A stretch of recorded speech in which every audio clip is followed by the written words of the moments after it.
নদিমপুর গ্রামে এক কৃষক বাস করত। তো সেই কৃষক ভাই একদিন জঙ্গলে পুরোপুরি আটকা পড়ে যায়, কিন্তু সেই জঙ্গল থেকে সে বেরোতে পারে না।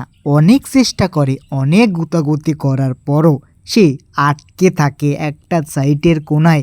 সে জঙ্গলে যখন ঢুকে আর বেরোতেই পারে না। চেষ্টা করার পর যখন সে একটা মাথায় চিন্তা আসে যে সে এইদিকে হাঁটবে, আমার মনে হয় এখন যদি সময়গুলো এখানে কেটে যায় তাহলে সন্ধ্যা হয়ে গেলে বাড়ির মুখ দেখা লাগবে না। তাই আমাকে এখন সোজাপথে হাঁটতে থাকতে হবে। যখন আমি হাঁটতে থাকবো পথ একটা না একটা বেরিয়ে যাবে। তাই এখানে বসে থেকে আমার কোনো লাভ নেই। আমি এখানে বসে থাকলে আমি বেরোতেই পারবো না। হাঁটাটা শুরু করি। তারপর কৃষক ভাই যখন ভাবলো সে এখন হেঁটে যাবে, তারপর সেই তৎক্ষণাৎ হাঁটা শুরু করলো। তখন দেখতে পাই হঠাৎ করে তার সামনে থেকে একটা লোক হেঁটে আসছে। ওইখানে দাঁড়িয়ে পড়ে তখন লোকটাকে দেখে। তারপর সে জিজ্ঞেস করলো, এই রে, কোথায় যাচ্ছিস?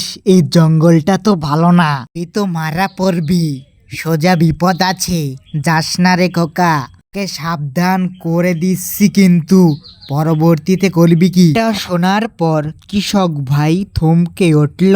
তারপর, আরে আপনি টেনশন নিয়েন না, আমি পথঘাট চিনি, এটা আমার এলাকারই পাশে একটা জঙ্গল, এখানে ঢুকে পড়েছি ভুলবশত। ভুলবশত ঢুকলে তো হবে না রে, এ তো এখান থেকে বেঁচে ফিরতে হবে, জায়গাটা ভালো না।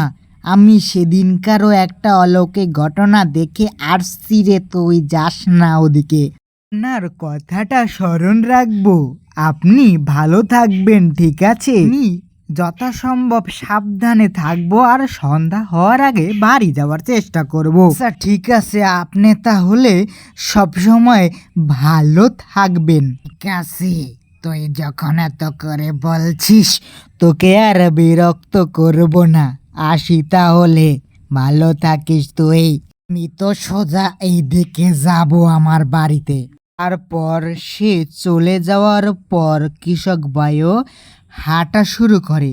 তখন হাঁটতে হাঁটতে সন্ধ্যা বানিয়ে ফেলে, অন্য একটা জঙ্গলে ঢুকে পড়ে। একলা একলা কি করবে, সামনে একটা নদী। সে হঠাৎ ওইখানে দাঁড়িয়ে পড়ে। নদীটা দেখে সে, এখন তো আমাকে ঘুরে যেতে হবে, নদীটা পার হব কিভাবে? লাফ দিয়ে যাওয়ার কায়দা নেই, এমন স্রোত, এখন এখানে থাকা যাইবে না। যাই, পথটা ঘুরেই এবার যাব। পারলো না সন্ধ্যার আগে বাসায় যেতে। সন্ধ্যা থেকে রাত, তখন গভীর জঙ্গল, চাঁদ উঠেছে, তখন খুব ভয়াবহ একটা রাত। তখন সে হাঁটতে হাঁটতে সামনে দেখতে পায় একটা অভিশপ্ত পিশাচ ডাইনি তার সামনে দাঁড়ানো।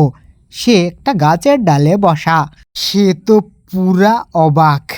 কৃষক বাইরে হাঁটুটা কাঁপতেছিল, কিছু বলতে পারছে না।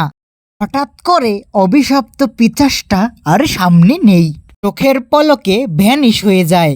এ কি, আর ডাইনিটা কোথায় গেল? পিশাচ ডাইনিটা তো এখানে ছিল। আমার মনে হয় ডাইনিটা চলে গেছে, এখন আমি মুক্ত, এখন আমি যেতে পারবো মনে হয়। এখন আমি নিরিবিলি হাঁটা শুরু করি। কৃষক ভাই ভাবছিল ডাইনিটা চলে গেছে, কিন্তু সামনে দেখতে পায় একটা লাশ একেবারে শূন্যে ভাসতে ভাসতে আসতেছে।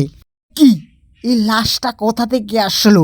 আমি তো পুরো একেবারে ভয় পেয়ে উঠলাম। লাশটা কোথা থেকে ভেসে ভেসে আসলো বুঝতে পারছি না। পর লাশটা হাওয়ায় ভাসতে ভাসতে গাছের ডালে গিয়ে বসে। পুরাই অলৌকিক একটা ঘটনা। আমার দিকে সুন্দর করে তাকিয়ে আছে, বুঝতে পারছি না একে, একটু চেনা চেনাও লাগছে না, একদম অপরিচিত। লোকটাকে চোখের মণিটা নেই, লোকটাকে আমি পুরোপুরি দেখে অবাক হই, কারণ এই ধরনের লোক আমি জীবনেও দেখি নাই, এই প্রথম। মনে হচ্ছে সেই লোকটার কথা মন লেগে গেছে, সে বারণ করেছিল আমাকে, তাকে সাবধান করা সত্ত্বেও আমি শুনিনি। এখন আমি কি করব? এই যদি আমাকে কিছু করে দেয়, তারপর যখন আমি কিছু বলতে যাব তখন সে উধাও হয়ে যায়। চোখের পলকে আকাশে উঠে যায়। আমি আর বসে থাকি না, দৌড় লাগাই। তারপর কৃষক ভাই পরদিন সকালে একটা নদীর ধারে অজ্ঞান হয়ে পড়ে থাকে। এই ঘটনার পর এই পর্যন্ত সে আসতে পারছিল, তারপর অজ্ঞান হয়ে যায়। কিন্তু সূর্য ওঠায় তার চোখে পড়ায় সে তার ঘুমটা ভেঙে যায়। সে যখন বেরছিল সেটা কেটে যায়। সব তো পিচাসের ঘটনাটা এখনো কেটে যায়নি। সে তো ভাবছিল এখন বেঁচে গেছি, কিন্তু একটু পরই একটা ঘটনা ঘটে যায়। থাক, বাঁচছি তাহলে। এখন নিরিবিলি বাসায় যাই। আমার বাসা এখন এখান থেকে বেশি দূরে মনে হয় না। ভুলে ভালে রাত্রে চলে এসেছি।